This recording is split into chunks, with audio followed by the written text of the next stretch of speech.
오늘 우리가 읽은 에스라서는 단순히 귀환에 관한 말씀이 아닙니다. 이 말씀의 배경을 우리가 먼저 이해해야 이 말씀이 얼마나 놀라운 은혜인지를 깨달을 수 있는데, 이스라엘은 하나님을 떠나 우상을 섬기고 하나님의 말씀에 순종하지 않다 결국 심판을 받게 됩니다. 그 결과가 바로 오늘 말씀에 나오는 바벨론 포로의 생활입니다. 주전 586년 바벨론 왕 느부갓네살이 예루살렘을 완전히 무너뜨리고 성전을 파괴하며 이 백성들을 포로로 끌고 갑니다. 이들은 나라를 잃었고, 그리고 성전을 잃고, 예배를 잃고, 그리고 그들의 정체성을 잃어버리게 됩니다. 그런데 이들은 단순히 땅만 빼앗긴 것이 아닙니다. 하나님을 예배하던 성전의 기구들까지 다 빼앗겼습니다. 이 금과 은과 기구들은 바벨론의 신전으로 옮겨졌습니다. 이것은 단순히 전리품이 아니라 이스라엘의 하나님이 졌다라는 상징처럼 보여지게 되었습니다. 그렇게 이스라엘은 70년 동안의 포로 생활을 하게 됩니다. 에레미야 29장 10절에 보면 바벨론에서 70년이 차면 내가 너희를 돌보고라는 말씀이 있습니다. 하나님은 이미 에레미야를 통하여 회복은 약속하셨지만 이들에게 있어서 이 70년이라는 생활은 너무 길고 어두운 시간이었습니다. 그런데 정말 놀라운 일이 일어납니다. 바벨론이 무너지고 바사 제국이 들어서면서 고레스 왕이 등장합니다. 그리고 하나님께서는 그 고레스 왕의 마음을 움직이십니다. 우리 에스라서 1장 1절 한번 읽어볼까요? 앞에 있습니다. 에스라 1장 1절입니다. 바사왕 고레스 원년에 여호와께서 에레미야의 입을 통하여 하신 말씀을 이루게 하시려고 바사왕 고레스의 마음을 감동시키매 그가 온 나라에 공포도 하고 조사도 내려 이르러. 아멘. 드디어 하나님이 약속하신 귀한 명령이 내려집니다. 그런데 더 놀라운 건 그냥 돌아가라는 것이 아니라 빼앗겼던 성전의 기구들도 다시 돌려주고, 심지어 주변의 사람들이 재물까지 더해줍니다. 그래서 오늘 본문 11절은 이렇게 말씀하죠. 금은 그릇이 모두 5,400개라. 사로잡힌 자를 바벨론에서 예루살렘으로 데려갈 때에 세스바살이 그 그릇을 다 가지고 갔다라고 증거합니다. 사랑하는 성도님들, 이것이 무슨 말씀입니까? 하나님께서는 이들에게 단순한 예루살렘의 귀환만을 말씀하시는 것이 아니라 완전한 회복을 말씀하고 계시는 것입니다. 단순한 회복이 아니라 더욱더 넘치는 회복을 말씀하고 계시는 것입니다. 그렇게 하나님은 오늘 우리에게 이렇게 말씀하십니다. 우리의 인생도 그냥 끝나는 인생이 아니라는 것을 꼭 기억하시길 바랍니다. 하나님께서 우리에게 동행하실 때에, 하나님께서 우리에게 채워주신다고 약속하실 때에 그냥 채워주시는 은혜가 아니라 차고 넘치는 채움의 은혜가 우리 성도님들 가운데서도 동일하게 나타날 줄로 믿습니다. 그래서 우리 세 가지를 갖고 함께 나눌 텐데, 첫 번째는 1장 5절의 말씀입니다. 우리 1장 5절 말씀 한 번 더 다시 읽어보겠습니다. 이에 유다와 베냐민 족장들과 제사장들과 레위 사람들과 그 마음이 하나님께 감동을 받고 올라가서 예루살렘의 여호와의 성전을 건축하고자 하는 자가 다 일어나니. 아멘. 이 말씀을 자세히 보면 굉장히 중요한 흐름이 있습니다. 먼저 그들이 올라간 것이 아닙니다. 먼저 무엇을 받았죠? 하나님께 감동을 받았습니다. 즉, 행동 이전에 하나님께서 이들에게 먼저 역사하셨다는 것입니다. 이스라엘 백성의 입장에서 보면은 그들이 다시금 예루살렘에 돌아간다는 것은 쉬운 일이 아닙니다. 70년 동안 이들이 바벨론에 살았습니다. 이 70년이 짧아 보이시나요? 길어 보이시나요? 그렇죠. 엄청 긴 시간입니다. 이미 이들은 이 삶에 기반이 생겼고, 직업도 있고 가정도 있고, 이제는 이 삶이 익숙한 환경이었습니다. 그런데 이제는 아무것도 보장되지 않은 예루살렘으로 돌아가야 한다는 것입니다. 쉽겠습니까? 당연히 고향으로 돌아간다, 내가 전에 살았던 곳으로 돌아간다는 것은 기쁘고 좋은 일이었을지 모릅니다. 하지만 이들이 돌아간다는 결정을 하는 것도 믿음이 아니면 불가능한 결정이었다는 것입니다. 그런데 그들이 움직입니다. 왜입니까? 하나님이 그들의 마음을 흔드셨기 때문입니다. 빌립보서 2장 13절에 너희 안에서 행하시는 이는 하나님이시니 자기의 기쁘신 뜻을 위하여 너희로 소원을 두고 행하게 하신다고 말씀합니다. 하나님은 단순히 우리에게 명령만 하시는 분이 아니라 우리의 마음속에 무엇이요? 소원과 소망을 주시는 분이라는 것을 꼭 믿으시기를 바랍니다. 그래서 하나님은 우리에게 삶을 하고 싶게 만드시고 움직이게 만드시고 결단하게 만드신다는 것입니다. 신앙생활에서 가장 중요한 것은 억지로 하는 것이 아닙니다. 새벽 예배 억지로 나오셨나요? 한번 손 들어 보시겠어요? 억지로 나오셨다. 제가 특별히 기도해 드리고 갈게요. 억지로 나오신 분이 없으시잖아요. 우리가 신앙생활 하는 것, 예수 그리스도를 믿고 주님의 이름을 찬양하는 것, 하나님이 주시는 사랑과 감동이 있기 때문입니다. 그런데 어떤 사람은 같은 예배를 드려도 아무 변화가 없습니다. 그런데 어떤 사람은 같은 말씀을 들어도 인생이 바뀝니다. 왜 그렇습니까? 하나님께 우리의 삶을 전적으로 의탁했고 그 마음을 하나님께서 만지셨기 때문입니다.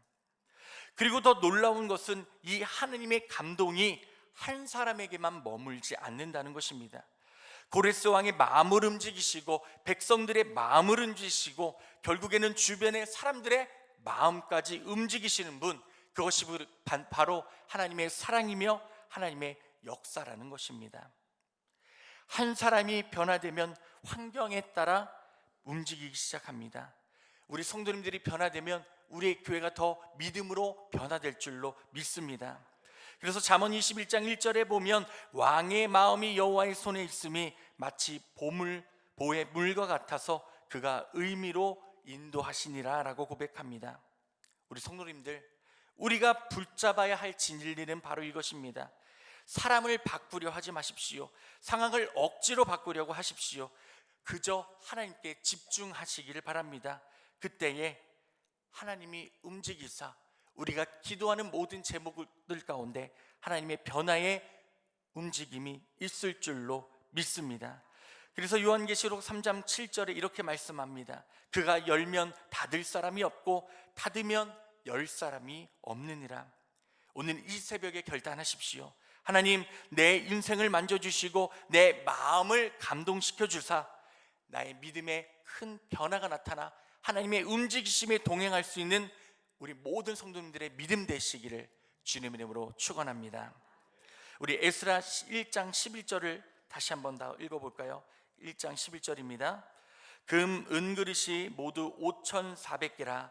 사로잡힌 자를 바벨론에서 예루살렘으로 데려갈 때에 세스바살이 그 그릇을 다 가지고 갔더라. 아멘. 두 번째, 하나님께서 우리에게 말씀하시는 것은 모든 것을 회복시켜 주신다는 것입니다. 이 구절을 보면 하나님이 얼마나 철저하게 회복하시는지를 볼 수 있습니다. 그냥 말씀에 그들이 빼앗아갔던 것을 모두 돌려줬다라고 이야기하면 됩니다. 하지만 하나님은 여기서 끝나지 않습니다. 숫자까지 기록하십니다. 금 그릇, 은 그릇 하나하나 세어서 기록합니다. 이것이 무엇을 말씀할까요? 하나님은 우리의 잃어버린 것을 하나도 빠뜨리지 않으신다는 것입니다. 하나님은 우리의 무엇까지도 세시죠? 그렇죠. 머리카락 세보신 적 있으신가요? 네, 셀 수가 없습니다. 이처럼 하나님은 우리의 잃어버린 것들을 하나도 빠뜨리지 않으신다는 것을 몸소 보여주고 계신다는 겁니다. 이 느부갓네살이 빼앗아갔던 성전 기구들은 단순한 물건이 아니었습니다. 이스라엘에게서는 예배의 상징이었고 하나님과의 관계의 상징이었습니다. 그것을 다 잊어버렸다는 것은 단순한 손해가 아니라 영적인 상실이었습니다. 그런데 하나님은 그것까지도 다시 회복시키십니다. 또한 하나님은 단순히 눈에 보이는 것만 회복시키지 않으십니다. 잃어버린 믿음, 식어버린 기도, 무너진 예배, 상처받은 마음, 이 모든 것을 하나님은 다시 살리신다는 것입니다. 요엘서 2장 25절에 메뚜기들이 먹은 해를 너희에게 갚아주신다라는 말씀이 있습니다. 이 말씀은 단순히 농사를 말씀하는 게 아닙니다. 그들의 잃어버린 시간을 회복하시겠다고 말씀하는 겁니다. 우리는 시간이 지나면 끝났다라고 생각합니다. 아니, 이미 늦었다라고 절망합니다. 하지만 시간을 초월하시는 하나님께서는 늦음이 없음을 기억하시기를 바랍니다. 시편 126편 6절에 울며 씨를 뿌리러 나가는 자는 반드시 기쁨으로 그 곡식단을 가지고 돌아온다고 말씀합니다. 그냥 돌아오는 것이 아닙니다. 뭘 하고 돌아오죠? 가지고 돌아온다고 말씀합니다. 오늘 이 말씀이 우리 성도님들의 믿음이 되시기를 바랍니다. 하나님은 나의 잃어버린 모든 것을 다 회복하십니다. 회복하시는데 우리가 기억하지 못하는 것까지도, 우리가 셀 수 없는 것까지도 채워주신다고, 회복시켜 주신다고 말씀하고 계시는 겁니다. 그렇기 때문에 우리의 믿음이 그 회복하시는 하나님의 사랑의 믿음 가운데 거듭나는 은혜가 있으시기를 주님의 이름으로 축복합니다. 우리 1장 6절을 한 번 더 읽어봅니다. 1장 6절입니다. 그 사면 사람들이 은그릇과 금그릇과 물품들과 짐승과 보물로 돕고 그 외에도 예물로 기쁘게 드렸더라. 아멘. 마지막으로 말씀드릴 것은 하나님은 회복을 넘어 넘치게 채워주신다는 것을 기억하시기 바랍니다. 이 1장 6절의 말씀에서 하나님의 은혜가 절정으로 나타납니다. 단순히 이들이 빼앗겼던 것만 돌려받은 것이 아닙니다. 전혀 기대하지 않은 것까지 더해집니다. 이것이 바로 하나님의 스타일입니다. 경험해 보신 적 있으시잖아요. 하나님은 내가 기도하지 않은 문제들까지 해결해 주십니다. 믿으십니까? 우리가 주님 앞에 우리의 모든 것을 내려놓고 우리의 생각을 내려놓고 주의 그 거룩하신 이름만을 바라볼 때 하나님은 0을 마이너스를 제로로 만드는 것이 아니라 제로를 플러스로 만드시는 거룩하신 하나님이시라는 것입니다. 출애굽 사건을 보십시오. 출애굽기 12장 36절에 여호와께서 애굽 사람들에게 은혜를 입히셨다라고 말씀합니다. 그들의 물품을 취하였더라. 노예로 살던 사람들이 빈소로 나가는 것이 당연합니다. 왜냐? 그들은 노예로 살았기 때문입니다. 그런데 이들이 빈손으로 나온 것이 아니라 오히려 재물을 더 가지고 출애굽합니다. 이것이 하나님의 역사라는 것입니다. 사랑하는 성도님들, 우리는 자꾸 이렇게 기도합니다. 하나님, 내가 손해만 안 보게 하여 주시옵소서. 내가 본전만 찾게 하여 주시옵소서. 하지만 우리 하나님은 그런 하나님이 아니시라는 것입니다. 에베소서 3장 20절에 우리 가운데서 역사하시는 능력대로 우리가 구하거나 생각하는 모든 것에 더 어떻게 해요? 넘치도록 능히 더해 주신다고 말씀하십니다. 더 어떻게 해요? 넘치도록요. 하나님은 이처럼 우리의 기대를 뛰어넘으시는 분이십니다. 그래서 다윗은 시편 23편 5절에 이렇게 고백하잖아요. 내 잔이 뭐 한다고요? 넘친다고요. 조금 차는 것이 아닙니다. 아니요, 적당히 우리가 마실 정도로 채워지는 것이 아닙니다. 하나님은 우리를 너무나 사랑하셔서 우리의 기도의 간구에 차고 넘치게 채워주신다고 약속하시는 것입니다. 사랑하는 성도님들, 오늘 주신 말씀을 기억하신다면 우리의 생각으로 하나님을 제한하지 마십시오. 우리의 생각으로 하나님을 작게 만드시지 마십시오. 하나님은 지금도 우리에게 일하사 우리 성도님들의 삶을 넘치게 채우시기를 원하십니다. 혹시 지금 부족하십니까? 괜찮습니다. 부족은 끝이 아니라 시작입니다. 하나님이 역사하시면 우리의 삶의 부족이 풍성해지고 실패가 간증으로 바뀌고 눈물이 기쁨으로 바뀔 줄로 믿습니다. 그렇게 오늘 말씀을 들으며 나가는 우리 성도님들, 이렇게 믿음으로 선포하십시오. 하나님은 나를 넘치게 하시는 분이십니다. 이 믿음이 우리의 삶 가운데 넘쳐날 때 우리의 삶을 채우시는 존귀하신 하나님의 그 놀라운 체험을 만나게 될 줄로 믿습니다. 기대되지 않으십니까? 아멘. 왜 이렇게 적으세요? 기대되지 않으십니까? 아멘. 채우신대잖아요. 우리의 기도에 응답하시고 우리의 기도보다 더 채우시는 하나님이 우리의 아버지신데 우리의 삶이 얼마나 기대가 됩니까? 오늘 또 이 예배를 드리고 우리가 기도하며 나아갈 때 하나님이 나에게 또 무엇을 채워주실까? 오늘 하루의 삶 가운데 하나님이 나를 또 어떻게 만져주실까? 기대되지 않으십니까? 오늘 하루의 삶이 그 기대로 가득 차셨으면 좋겠습니다. 그래서 하나님께서는 오늘 우리의 말씀을 통해 분명한 하나님의 일을 보이십니다. 이스라엘 백성들은 그냥 돌아온 것이 아닙니다. 하나님이 마음을 움직이시니 그들의 길이 열렸고 잃어버린 것들을 다시 찾았고 거기에 더하여 넘치는 은혜를 경험했습니다. 그래서 말씀은 이렇게 선언합니다. 그 모든 것을 가지고 올라갔더라. 이 한 문장은 단순한 하나님의 역사의 기록이 아니라 믿음의 선언입니다. 하나님이 역사하시면 우리의 인생은 빈손으로 끝나지 않습니다. 믿으십니까? 하나님이 붙드시면 잃어버린 것으로 끝나지 않습니다. 하나님은 우리의 아버지시며 우리의 갈 길을 밝히시는 우리의 아버지시기에 우리를 반드시 회복시키고 채워주시며 넘치게 하여 주실 줄로 믿습니다. 이처럼 오늘 이 말씀이 우리의 삶의 말씀이 되기를 원합니다.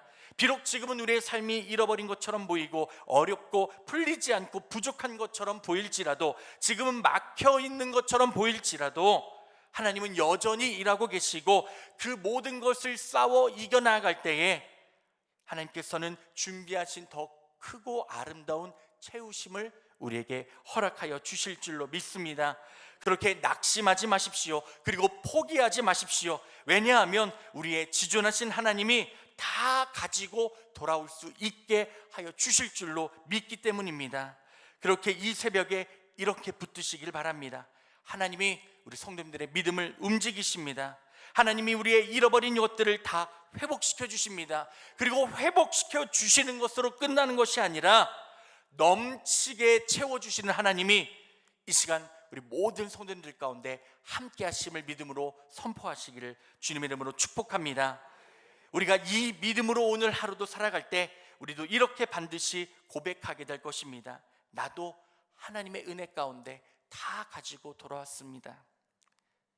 모든 것을 채움받아 다 가지고 돌아오는 우리 믿음의 성도님들의 삶이 되기를 주님의 이름으로 축원합니다. 기도하겠습니다.